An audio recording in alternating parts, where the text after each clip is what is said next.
Treating high blood pressure can be a challenge requiring changes to a lot of things in your life, but there is an option out there that can help you treat it while you pee. So if you just were recently prescribed this medication, or if you've been on it for a long time, you gotta keep watching because we're gonna go over the most important things that you need to know if you're gonna take this pill. The first thing that we need to get out of the way is why you need to care. Blood pressure is a big deal. It's a leading contributing factor in causing heart disease and strokes, as well as contributing to things like kidney disease. Going years and years with untreated high blood pressure is gonna get you in trouble. But medication is not the only thing you should be doing to treat it. You can't just be relying on a pill to fix years of a crummy life choices like poor diet, lack of exercise, and smoking. You need to clean those things up if you're gonna have any lasting success to maintain a healthy life. But the realistic fact is this, that these things take time, and sometimes despite all you've tried, your blood pressure is still high. That's where medications come in, and hydrochlorothiazide can be a great option when this is needed. Hydrochlorothiazide is a long name, and it's kind of hard to pronounce, so a lot of the time we refer to it as HCTZ for short. I mentioned in the intro that HCTZ helps you lower your blood pressure while doing everyday activities like peeing. It does this by being what we call a diuretic. It works on your kidneys to help you pee out extra fluid from the blood vessels, thereby decreasing the pressure inside of them.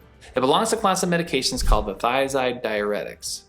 They block certain electrolytes like sodium and chloride in the kidneys to help regulate how much fluid is kept. Other examples of thiazide diuretics are medicines like indapamide, chlorthalidone, and metazoline. Now this is the question that most of you are here for.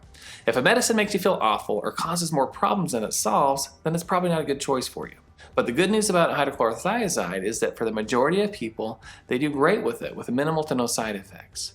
But certainly there are some common ones that can happen that you should be watching out for. So first of all, it's a diuretic, so it's gonna make you pee more. That's the whole point of it. For most though, they may notice this at first, but then either their body just normalizes it or they also get used to it. Now, people who do not do as well with it are those who don't have an easy access to a bathroom. So if I were treating this guy, for example, it may not be a good choice. Now, the other big one that we can see is that it starts to work too well and it may make you dizzy or lightheaded.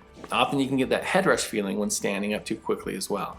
Now, besides those, sometimes you can get some abdominal pain, headaches, decreased appetite, sensitivity to the sun, decreased libido, erectile dysfunction, a feeling of weakness, and sometimes some leg cramps. As well, it can just make you feel dehydrated and dry. Now, most of these things, if they happen, tend to be mild, and we can work our way around them. But if they're persistent, then talk to your doctor about being on something different. There are some more serious things that you need to be aware of, and the reason you need to follow up with your doctor on a frequent basis while taking this medication. These effects are rare, but they are possible.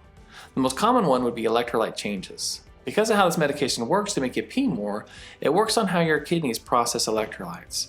In some, this can lead to very low levels of your sodium and your potassium. Now, very low levels of these can be dangerous, leading to neurologic or heart problems. It can put you at risk for pancreatitis, sudden glaucoma, certain severe skin rashes, certain kinds of anemias, and kidney failure. So, if while taking it you start having symptoms of severe abdominal pain, eye pain, severe rashes, palpitations, or if you start feeling very weak and lethargic while taking it, you need to get into your doctor right away. If you have gout or are at risk for gout, then you should be careful or avoid taking this medication. It can make it more likely for you to get a flare. Now, others who should avoid it are those who are allergic to sulfa drugs, severe chronic kidney disease, severe liver disease, those who have lupus, or a history of pancreatitis. Now, this isn't a medication you want to start taking and not follow up with your doctor. Because of the problems, especially that can happen with your electrolytes, you should have regular blood work while taking it. Most will check some lab work before starting it, and then within a few weeks to a month afterwards, and then periodically after that. After stable on it, you shouldn't go for more than a year without having your blood work done. Also, it's been found that those who have taken over 50,000 milligrams in their lifetime, now that would mean if you've been taking the 25 milligram tablet daily for over 5 years, you may want to consider getting an annual skin check as there is a link to increased risk of non-melanoma skin cancers. And lastly, I usually caution my patients that while taking it, if they get sick and are vomiting a lot, or have severe diarrhea, and not taking in fluids, they may want to hold off on taking it during this time as it can affect a lot more your electrolytes. Now this may hold true as well if you're outside doing heavy work and a lot of sweating. This would be a great question to ask your doctor to see what they would want you to do in this situation. Hydrochlorothiazide comes in 12.5, 25, and 50 milligram doses.